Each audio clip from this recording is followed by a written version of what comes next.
to my channel, Divine Inspiration with Coley. Today I have come to share some very interesting information with you, and I hope that it is just as good to you as it is to me. It has been very beneficial to my life. The first thing that I would like to share is the reason why we are here. A lot of us don't understand why we're here, and I have an example to share with you. This hand here represents the spirit of the living God. I don't know if you want to call it source, divine love, energy, whatever it may be that you're comfortable with. This hand here represents the soul. The soul has come here to have a human experience so that it can learn to know who it is in depth. So when we are birthed through in this human body to have a human experience, the soul and the spirit comes through together. The soul doesn't quite realize that the spirit is connected to it on its journey. So the soul is on a journey of emotional experiences so that it can learn to know who it is on a higher understanding. So each one of these fingers here represents the different experiences that we go through, or that the soul has chosen to go through so that it can learn to know itself on a greater level. So this level here, say it represents, unworthiness or depression or unforgiveness, or, many different things that we experience in life. So what happens is that the spirit will bring about a situation that allows us to have an experience, an emotional experience that will rub us the wrong way. Therefore, we have to focus within ourselves and ask ourselves, why is this situation bothering me? A lot of times we like to take this situation, we like to point our finger at the next person, not realizing that that person is only being used as a tool to touch us in this area so that we can come into the awareness of the issue and then begin to deal with it. So I want to share a dream with you really quick. This dream, there was a friend of mine, a guy friend of mine, and he came to me and he said, I have a proposition for you. And so I just listened, and he said, I would like to come and stay with you about 3 days out of the week. You don't have to pay any bills, you don't have to pay any rent, you don't have to do any drugs, and you don't have to drink.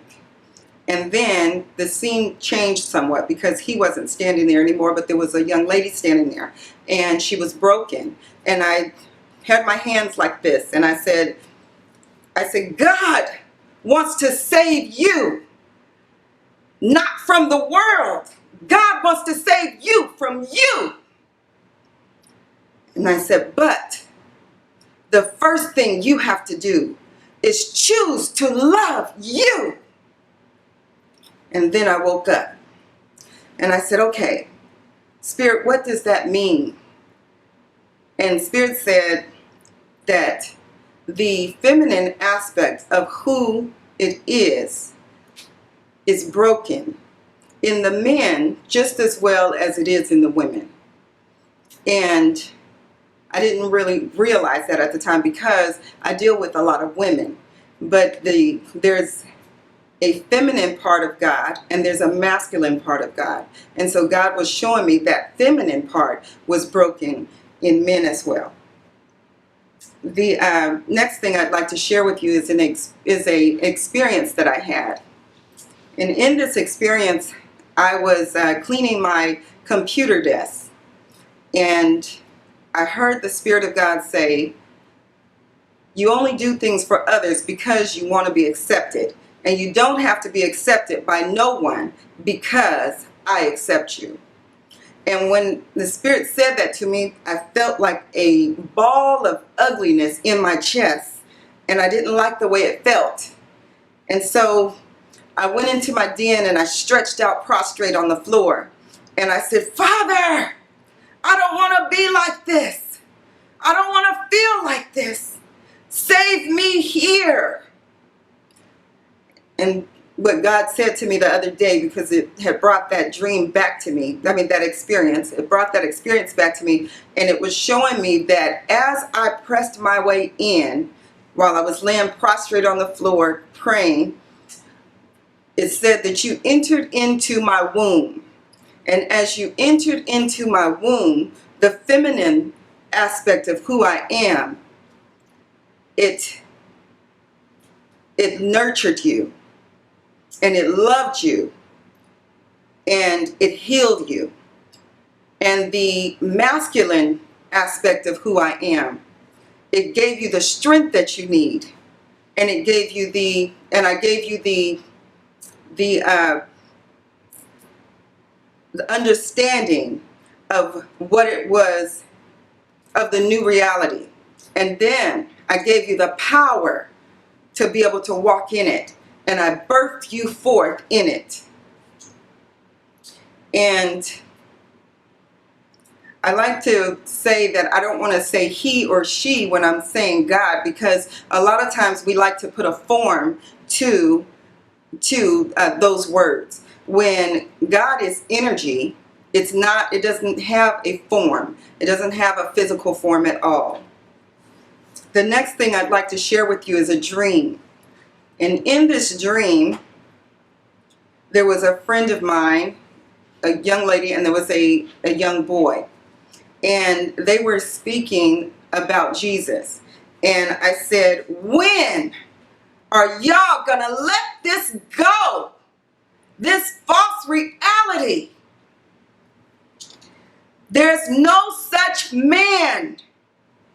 That's not real. It never existed. They had tears in their eyes, and they left and went to the next room. And I followed them to the next room. And the young boy was crying. And I said to him, you might not understand, but she can somewhat understand.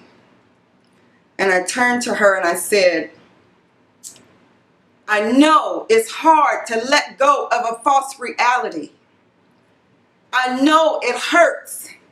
When God brought me out, it hurt. And God brought me here, and I laid prostrate on the floor, stretched out, and I laid my head to the floor. And then I woke up. And I share that dream with you to take you into the dimensional realities. We have three-dimensional realities that many of us are available to many of us. Most of us dwell in the third dimensional reality.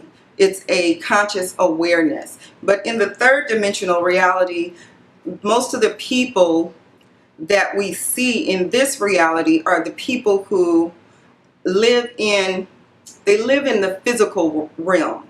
They live in the world of materialism. They live in a world where they feel like they have to have material possessions that makes them feel like they have accomplished something. And they feel like they have to do certain things to get ahead, even if it's tearing the next person down, to be able to get ahead in life, because they feel like they're not going to be able to have what's theirs if they don't tear the next person down. Also, in this realm, we have judgment, and we have condemnation, and we have self-judgment as well, and self-condemnation. In this realm, we feel that we are separate. We feel that we are separate entities from each other. We feel that we are not connected with God. We feel that we're unworthy to be connected with God in this realm, in the third dimension. And also in the third dimension, the frequency here in the third dimension is a low vibration. And in the lower vibrational frequency, people are able to be controlled. People are able to be taught belief systems. and they don't realize that they're under those mind controls and belief systems that have been placed in position to keep people in a place of fear, vibrating or resonating on a low frequency. So then we have the fourth dimension, and the fourth dimension are people who we see as the ones that say that they are awake, or they're conscious people, and they have awakened to a level of consciousness, but in this level of consciousness they're still in a physical reality, but they're coming away from the control mechanisms that have been set in place. They're beginning to see behind the veil. So in this place, you see a lot of people say, you know, they're doing research, because knowledge and understanding is the most important thing in this reality, in the fourth dimensional reality. In this dimension, there's still judgment and there's still condemnation, because in this dimension, we look at the I'll say the religious community and look at them and say, oh, they're still religious. Oh, they're still stuck. You know, so we're still judging them, and we're not in a place where we can really help them to vibrate on a higher frequency. So, and in this area, we awaken to the understanding of the different governmental systems that have been controlling, and a lot of the mind control and the media manipulation and the control of religion. And so in this dimension, you begin to come away from those things. And a lot of people, when they awaken in this area, they become angry because they realize that they have been lied to.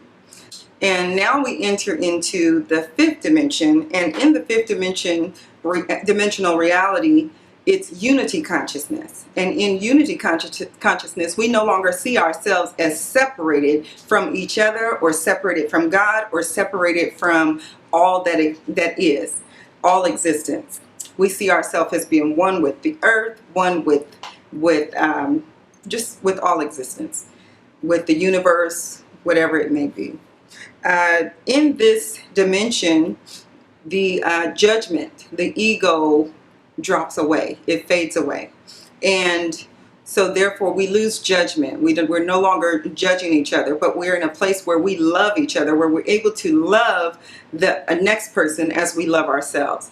And instead of us looking at the world and trying to change the world, we are healing our own selves. When we heal ourselves so that we can raise our vibration, because as we raise our vibration, then we are able to resonate a higher vibration to the world, so that others can raise their vibration as well, so that we can all vibrate on a higher frequency and all move into a higher frequency, or a higher reality, or a higher awareness.